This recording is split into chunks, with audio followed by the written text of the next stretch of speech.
सप्ताह से बुध बाजार न लगने से आहत आज सैकड़ों की तादाद में दुकानदार समाज सेवी इरम उस्मानी के नेतृत्व में उपजिलाधिकारी से मुलाकात करने उनके कार्यालय पहुंचे। किसी कारणवश उपजिलाधिकारी के न मिलने से दुकानदार नगर पालिका अधिशासी अधिकारी और पालिका अध्यक्ष से मिलने पहुंचे। इरम उस्मानी ने बताया, नगर देवबंद में 3 सप्ताह से किन्हीं कारणवश बुध बाजार नहीं लग रहा है। उन्होंने बताया, बुध बाजार न लगने से लगभग 500 घर बर्बाद होने के कगार पर है। उन्होंने बताया, इनकी रोजी रोटी बुध बाजार से ही चलती थी। उन्होंने कहा, बुध बाजार जैसे चलता था ऐसे ही चलता रहे। मंदिर प्रांगण की जगह छोड़कर बुध बाजार आगे भी लगवाया जा सकता है। वहीं लगभग 50 वर्षों से बुध बाजार में दुकानदारों को चारपाई पलंग किराए पर देकर अपने परिवार का पालन पोषण करने वाली महिला ममता मीडिया के सामने भावुक हो गई और उपजिलाधिकारी से बुध बाजार लगवाने की मांग करने लगी। ममता ने बताया, 3 सप्ताह से बुध बाजार न लगने से उसके घर का चूल्हा भी नहीं जला है और उसके पास इतने पैसे भी नहीं है जो वह अपनी दवाई भी ला सके। समाज सेवी कलीम माज ने कहा, बुध बाजार में दुकानें लगाने वाले दुकानदारों के परिवार के बारे में सोचकर बुध बाजार में दुकानें फिर से लगवाई जानी चाहिए। बुध बाजार इनकी रोजी रोटी का सहारा है। क्या नाम है आपका? मेरा नाम ममता है। ममता जी बताएंगे, आज प्रेसिडेंट कोर्ट आए, क्या मामला है? मेरा ही बुध का ही मामला है। मेरे घर में पलंग है, इन्हीं से मेरे घर की रोजी रोटी चलती है। मैं चाहती हूँ कि बुध वहीं लगे, इन लोगों को भी रोटी रोजी का खर्चा मिले। कितनी परेशानियों का सामना करना पड़ा है? बहुत परेशानी थी। 3 हफ्ते से घर में खाना नहीं बना और न मैं बीमार पड़ी हूँ, दवाई भी नहीं ला पा रही। क्या मांग करते हैं आप? मैं चाह रही हूँ कि बस देवबंद में ये वाला बुध जरूर लगे, सबके ले ले, सबको रोजी रोटी मिले, सबके घर का खाना बनाने, ये चाहती हूँ। ऐसे कोर्ट आए आज, आप बताएंगे क्या नाम?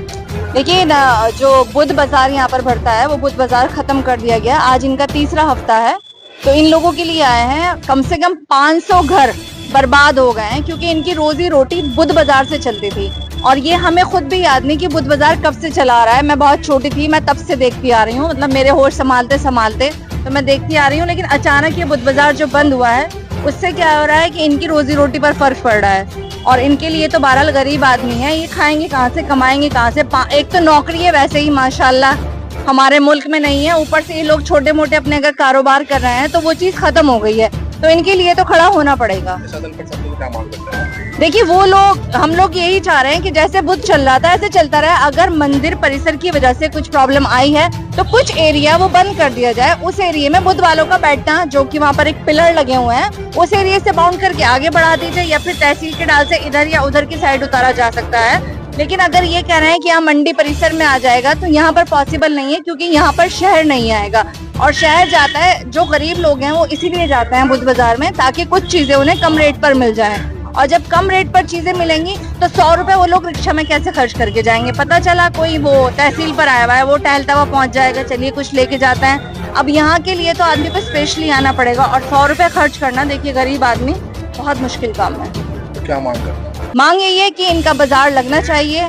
गरीब लोग हैं, इनकी रोजी रोटी शुरू होनी चाहिए। ये लोग परेशान हैं, जब ये परेशान है तो ऑब्वियसली हम लोग भी परेशान हैं। इनके लिए अगला कदम इन लोगों का धरना है। इन लोगों का कहना यह है कि हम लोग नगर पालिका में जाके धरना दें। अब ये लोग यही बैठी हैं, अब ये आंटी बैठी हैं, ये मेरे पास परसों रात बड़ी रोती हुई आई। इन्होंने कहा कि मेरी दवाई तक के पैसे नहीं है। मेरा हिसाब क्या है कि मैं बुध में एवरी वेडनेसडे पलंग देती हूँ रेंट पर, तब मेरा पूरा घर चलता है। अब 3 हफ्ते हो गए हैं, मेरे पलंग किराए पे नहीं जा रहा है, मेरा कोई और रोजी रोटी का साधन नहीं है, तो मैं कैसे घर चलाऊंगी।